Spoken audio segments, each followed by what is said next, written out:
নমস্কার। আজকের আমাদের ডে 15 এর ভিডিও। আমাদের যে 21 দিনের ভিডিওর সিরিজ চলছে তার আজকে ডে 15 এর ভিডিও। তো আজকে আমরা ডে 15 এর ভিডিও যে ভোকাবুলারি যে আমরা কন্টিনিউশন করছি সেটারই আজকে আমরা ভিডিও শুরু করছি। তো ইন্ট্রোডাকশন, ভোকাবুলারি কাকে বলে আমরা অলরেডি বলেছি, তো আরেকবার আজকে একবার রিভিশন করি।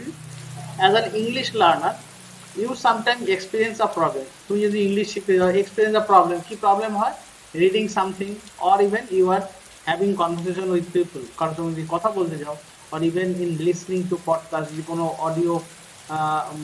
অডিও ফাইল বা অডিও পডকাস্ট শুনছো, তো তখন তোমার বুঝতে অসুবিধা হয়। বুঝতে অসুবিধা হওয়ার প্রথম কারণটা সেটা হচ্ছে ভোকাবুলারি। আসলে আমরা এই ভিডিওগুলো করেছি যে উদ্দেশ্যটা নেই, সেটা হচ্ছে এএনএম, জিএনএম এন্ট্রান্স কিংবা জেন পাস, এই যে নার্সিং যে পরীক্ষাগুলো হয়, সেই পরীক্ষাগুলোতে ইংরেজিতে যে কোশ্চেন অ্যান্সারগুলো আসে সেইগুলোর উপর এক্সপার্টাইজ, সেটাতে ভোকাবুলারি একটা কিন্তু বড় পার্ট। কোনো না কোনোভাবে ভোকাবুলারি তোমাকে এই পরীক্ষায় ভালো নাম্বার পেতে সাহায্য করবে। তো মন দিয়ে ভিডিওটা আমরা একটু দেখি। আমাদের প্রথম যে ওয়ার্ডটা সেটা হচ্ছে এথিক্যাল। এথিক্যাল কথাটার মানে কি?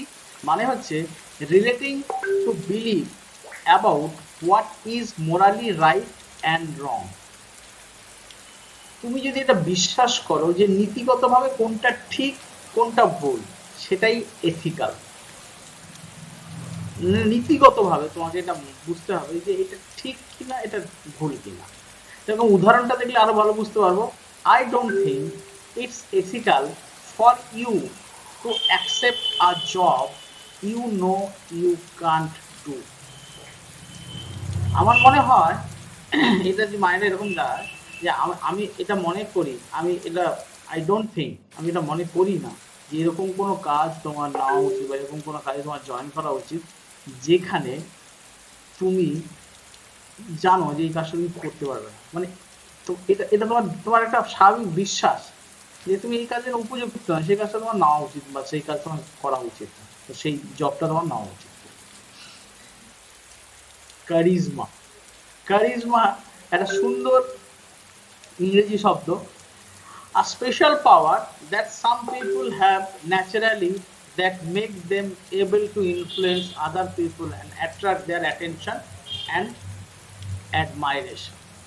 A special power, কোনো কোনো লোকের না স্পেশাল পাওয়ার থাকে, যে কি, যে naturally they make them able to influence, তারা না অন্য মানুষকে না প্রভাবিত করতে পারে, অন্য মানুষকে নিজের দিকে আকর্ষিত করতে পারে, অন্য মানুষকে দিয়ে নিজের প্রশংসা করাতে পারে। এটা একটা কারিজমা, এটা একটা ক্যারেক্টার, এটা ক্যারেক্টারের একটা দিক। তো এটা কিন্তু অনেক মানুষেরই থাকে। তো এইখানে আমরা এক্সাম্পল কি দিয়েছি? He was elected to power on the strength of his charisma. সে এই ভোটে জিতে আসতে পেরেছিল তার এই কারিজমার জন্য। কারিজমাটা তাহলে কি? একটা ন্যাচারাল পাওয়ার, যে সেটা অনেক মানুষকে তার দিকে আকর্ষিত করতে পারে। ইউনিক। ইউনিক কি? Being the only existing one of its type or more generally unusual or special in some way. যদি না ওটার যদি একটাই সংস্করণ থাকে, মানে একটাই হয়েছে, মানে এই ব্যাপারটা খানিকটা খানিকটা এরকম আর কি, যে ওটার আর কোনো ভ্যারিয়েশন নেই, একটাই পিস তৈরি হয়েছে। যেরকম হিউম্যান বিংস, প্রত্যেকটা মানুষ কিন্তু ইউনিক।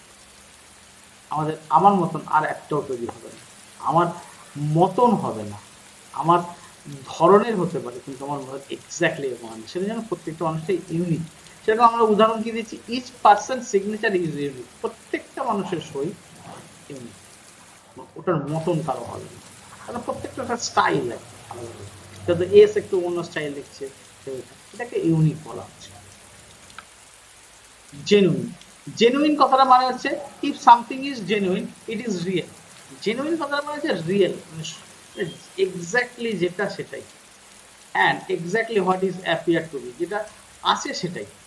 মানে জেনুইনের হয় না, মানে খাঁটি জিনিস, এটাকে আমরা জেনুইন বলছি।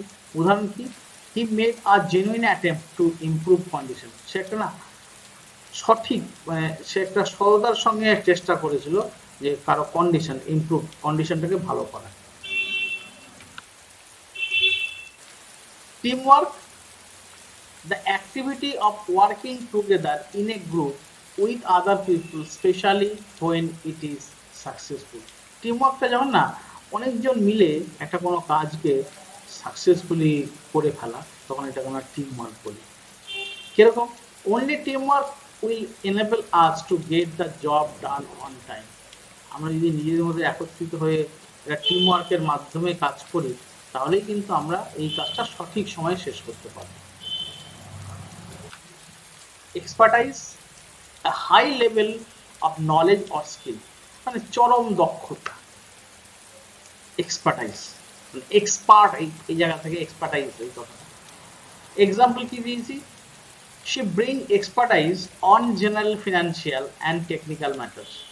তিনি, কোন একজন মহিলার কথা বলা হচ্ছে, তিনি এক্সপার্টাইজ মানে সবাই একটা এই বিষয় মানে আমাদের ফিনান্সিয়াল মানে আর্থিক এবং টেকনিক্যাল এবং কারিগরি ব্যাপারে একটা দক্ষতার আমদানি করতে পেরেছে।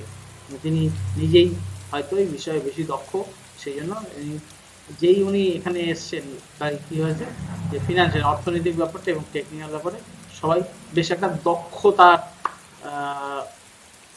উপলব্ধি করেছে, মানে তিনি বিষয়ে দক্ষ।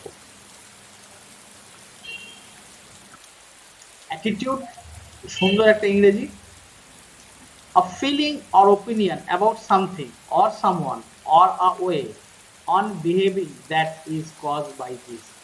অ্যাটিটিউডটা কি বলতো? কারো প্রতি কারো ফিলিং, কারো একটা অনুভূতি, কোনো কিছুর প্রতি তোমার একটা মনোভাব। অ্যাটিটিউডটা খুব ইম্পর্টেন্ট, যে কোনো কিছুর প্রতি কোনো একটা মনোভাব, কোনো বিষয়ের মধ্যে হতে পারে, কোনো একটা অবস্থার উপরে, কোনো একটা ঘটনার জন্য, সেটাকে অ্যাটিটিউড বলা হচ্ছে। I find your attitude totally unacceptable. আমি তোমার এই অ্যাটিটিউডটা গ্রহণযোগ্য মনে করছি না, মানে একদম গ্রহণযোগ্য নয়, তোমার এই অ্যাটিটিউডটা এই বিষয়ে একদমই গ্রহণযোগ্য নয়।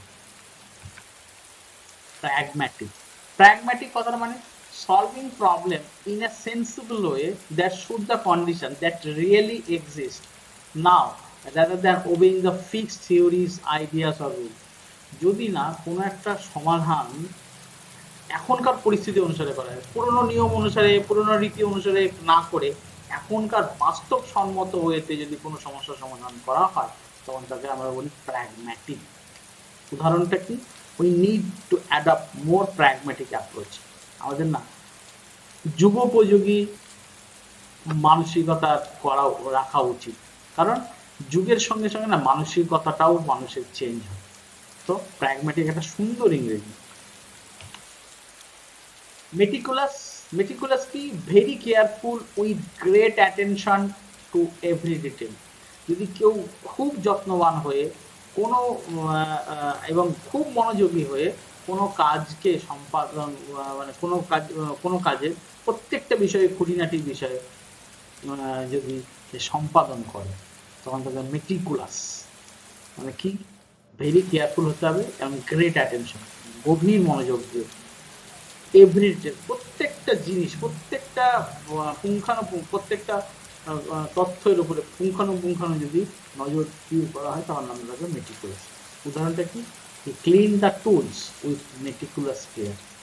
সে ওই যন্ত্রপাতিগুলো খুবই যত্ন এবং যথেষ্ট মনোযোগ সহকারে পরিষ্কার করেছে। enthusiastic, having or showing intense and eager enjoyment, interest or approval. যদি কোনো কিছু তুমি অদম্য আগ্রহের সঙ্গে করো, খুব আগ্রহ, খুব এনার্জি, খুব কিছু আছে, তখন তো আমরা enthusiastic এই কথাটা ব্যবহার করি। উদাহরণটা কি? I am enthusiastic over a project for building a new bridge. একটা নতুন ব্রিজ তৈরি করার পরিকল্পনা, প্রজেক্টের উপরে আমি খুব আগ্রহী। হয়তো এই ব্রিজটা অনেকগুলো সমস্যার সমাধান করে দিতে পারে, ব্রিজটা বেশ মানে কঠিন একটা চ্যালেঞ্জ। তো এনথুজিয়াস্টিক সেরকমই একটা শব্দ। তো আজকের ভিডিও এখানেই আমরা শেষ করছি। নমস্কার, সঙ্গে হোক।